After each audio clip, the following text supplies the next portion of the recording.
Hello, and welcome to this presentation slash GitHub repository that we have created here at Developer Relations.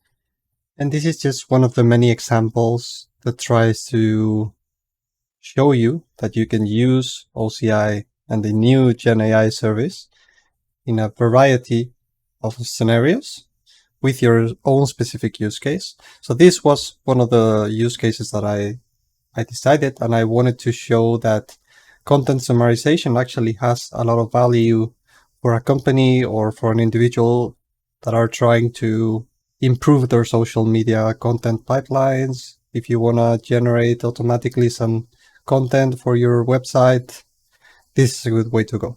So this project is basically a content extractor and a summarizer.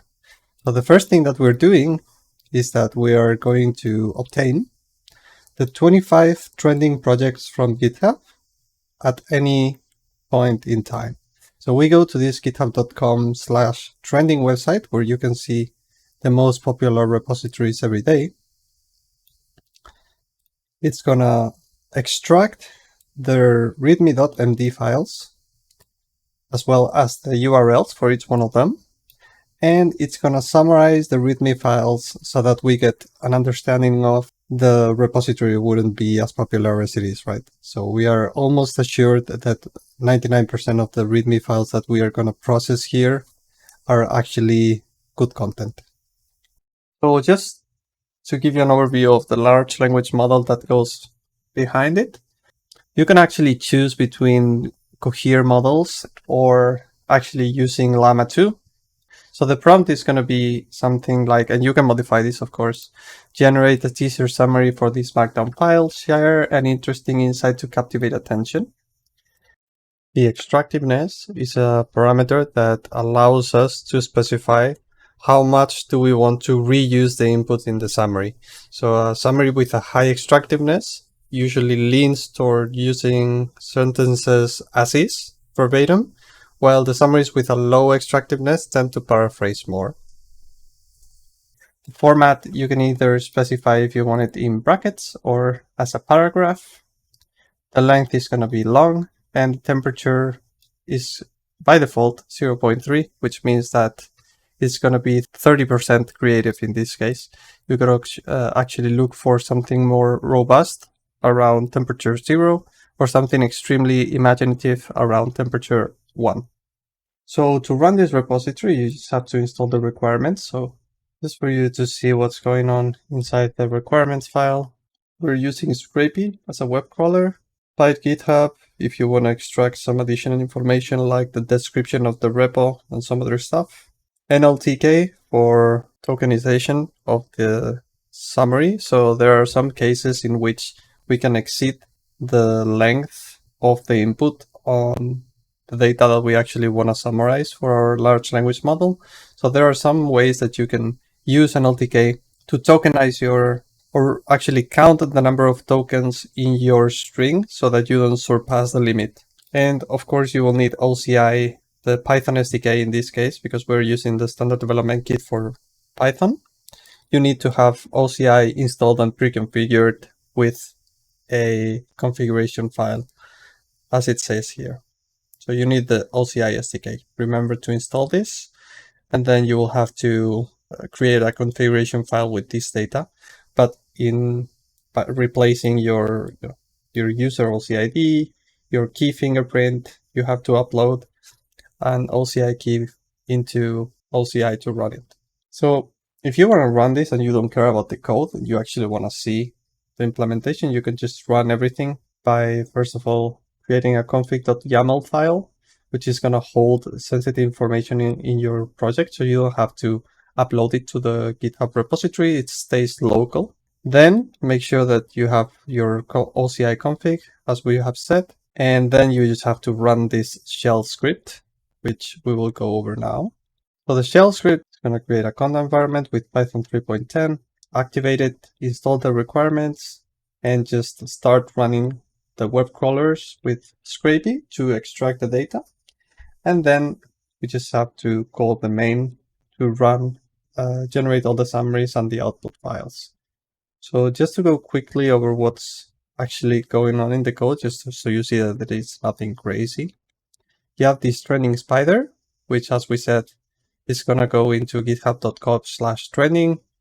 It's actually going to return the path of that so that we can extract the name of the repo, which is the only thing that's actually going here, and it's actually outputting it into an output.txt file. And the info spider actually does something similar. It accesses the github.com slash whatever we extracted, and it extracts the description of the repository.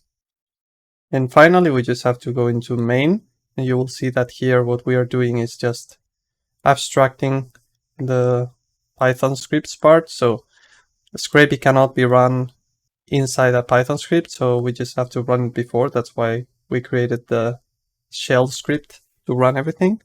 And here we are just importing the main functions of each one of the files that we're going to invoke in Python. And the code is very simple. First of all, we just go into main and we run the list of repositories that we want to get the README information.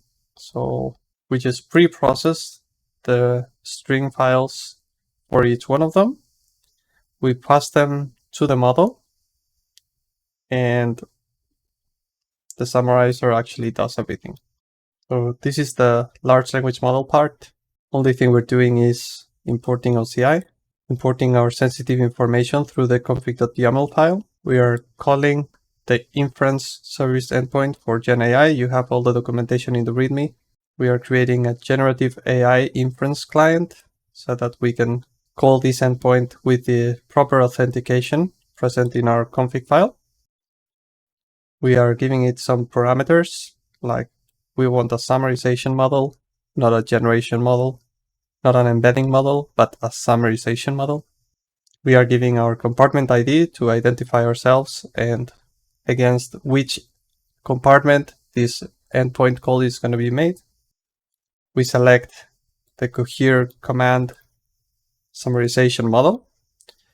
We give it our hyperparameters with a temperature of 25. And the only thing we do is just return the data. And that is the whole implementation of this proof of concept. So now if you want to actually see if this works, I'm going to activate my Conda environment in which I have already installed my requirements.txt, remember.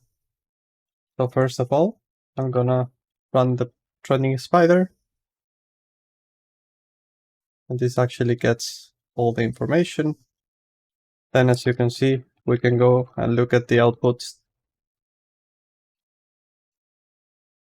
See that these are the trending repos today. A lot of them. Search with Lepton, LLMs from scratch.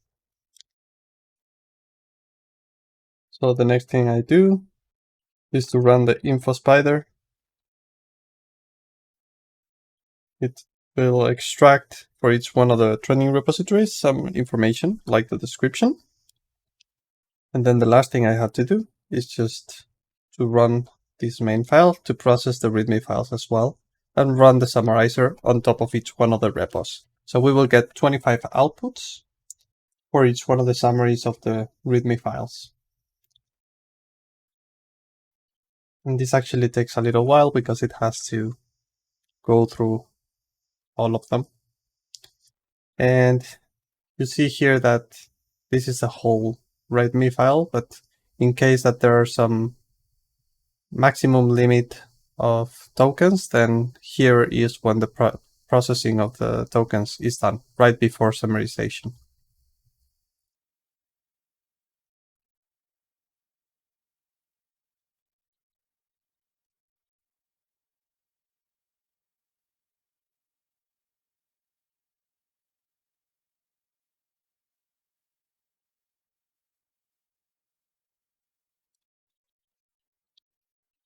And now we can take a look at the outputs.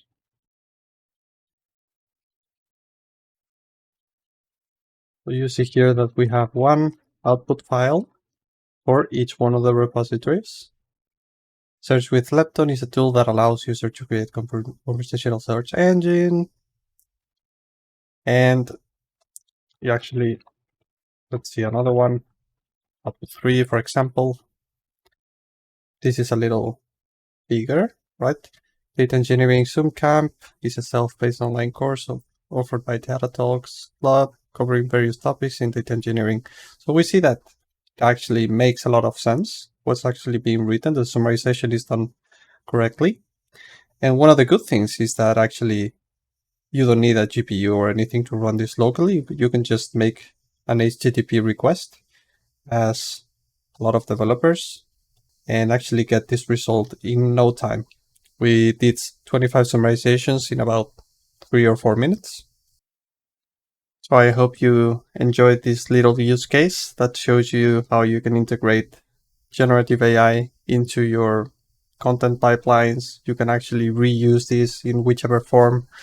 This repository is in our Oracle DevRel repository, which has a UPL license. So you're free to reuse our code, contribute, and we'll see you in the next one. Just remember that this is really useful for companies or even you if you're an individual. You can use this to generate some content, summarize some content which has already been written by someone else, and give your own unique perspective into it by modifying the prompt, doing prompt engineering.